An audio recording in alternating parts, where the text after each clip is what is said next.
Bonjour à tous. J'ai réuni ce matin en visioconférence l'ensemble des membres du gouvernement pour faire le point sur la situation sanitaire du pays face à cette épidémie et face à cette crise sanitaire sans précédent, pour vérifier la mobilisation de l'ensemble des administrations et la bonne organisation de l'ensemble de nos services. Je voudrais d'abord indiquer que l'État est complètement mobilisé pour faire face à cette situation sanitaire.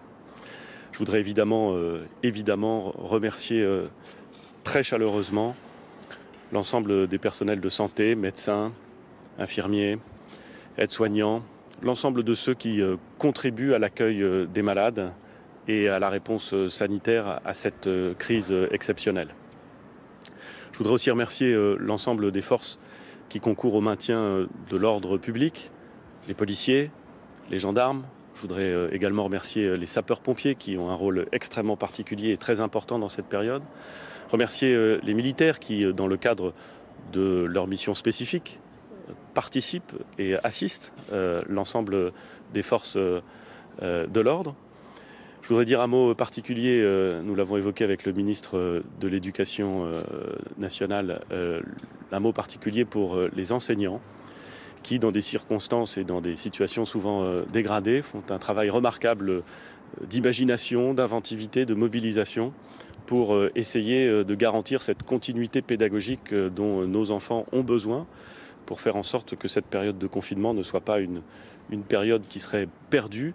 Et vraiment, nous pouvons tous constater les trésors d'invention pour dépasser les problèmes techniques qui peuvent évidemment arriver et pour essayer de faire en sorte que cette période reste une période d'apprentissage, une période de relation aussi entre les élèves et leurs enseignants. Un mot de remerciement également à toute une catégorie d'agents publics qu'on voit peut-être moins que d'autres, mais dont les fonctions sont essentielles à la bonne continuation de la vie publique, à la poursuite de la continuité de la vie de la nation. Je pense aux fonctionnaires du ministère des Finances, à l'ensemble de ceux qui contribuent à la protection sociale, au ministère du Travail, qui vérifient que, sujet par sujet, les décisions sont prises et mises en œuvre de façon à pouvoir garantir la continuité de la vie de la nation. C'est très vrai s'agissant des douaniers, c'est très vrai s'agissant de l'ensemble de ceux qui concourent au paiement des salaires dans la fonction publique, au paiement des traitements. Bref, tout cela contribue de façon peut-être moins spectaculaire que les aides-soignants et l'ensemble du personnel soignant, mais de façon parfaitement décisive à la poursuite de l'activité, à la poursuite de la vie de la nation. Je veux les en remercier. De même que je veux remercier les personnels diplomatiques et consulaires français qui ont dû faire face au rapatriement qui n'est pas encore achevé, mais qui est en bonne voie, de tous nos concitoyens qui, parce qu'ils étaient en déplacement professionnel ou en vacances à l'étranger, ont pu avoir du mal à revenir sur le territoire national. Nous avons fait revenir sur le territoire national beaucoup de nos concitoyens. Il en reste encore quelques-uns qui sont bloqués à l'étranger. Là encore, c'est un travail de fourmi, mais c'est un travail exceptionnel qui est réalisé et je voudrais les en remercier très sincèrement. Permettez-moi également de dire que ces remerciements vont aussi aux fonctionnaires territoriaux, je pense à tous ceux qui travaillent dans les municipalités notamment, mais dans les départements et dans les régions, c'est le cas aussi, aux maires qui sont en première ligne comme toujours et qui se mobilisent pour faire du mieux qu'il leur est possible vis-à-vis de leurs concitoyens dans cette période de crise. Bref, l'ensemble des fonctions publiques est remarquablement mobilisé et le pays doit leur dire sa reconnaissance et sa confiance. C'est ce que je veux exprimer ce matin.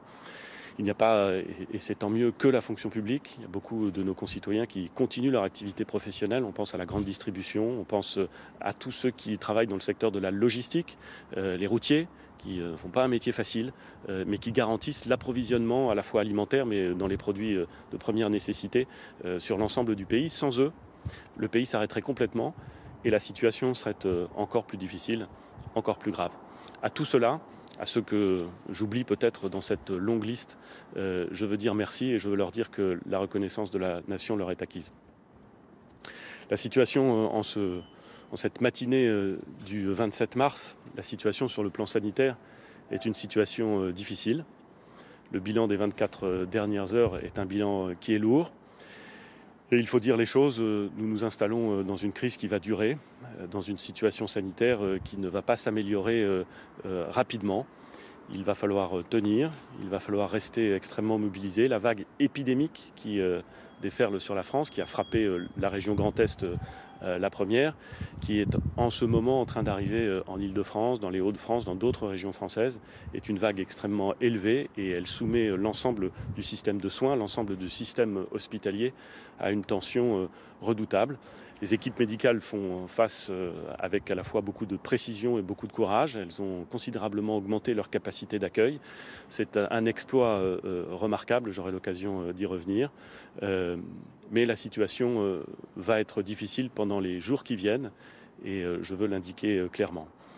Demain, je tiendrai avec le ministre des Solidarités et de la Santé un point presse détaillé sur l'ensemble des questions relatives à la situation sanitaire, l'ensemble des questions relatives à notre stratégie, à la disponibilité des équipements, de masques, de tests, toutes les questions que les Français se posent légitimement et sur lesquelles nous devons dire les choses de la façon la plus claire, la plus transparente, en faisant état de nos forces et de nos faiblesses, en indiquant les choses pour que nos concitoyens comprennent la situation dans laquelle nous sommes. Je le ferai demain avec le ministre des Solidarités et de la Santé, de la façon la plus claire, la plus transparente possible. C'est ce que nous devons à nos concitoyens. Mais pour aujourd'hui, c'est le début et la poursuite d'un combat difficile face à cette vague épidémique qui prévaut. Et je voudrais, pour conclure, une nouvelle fois dire toute la confiance, toute la reconnaissance et toutes les pensées qui entourent l'ensemble du personnel soignant en France aujourd'hui. Je vous remercie.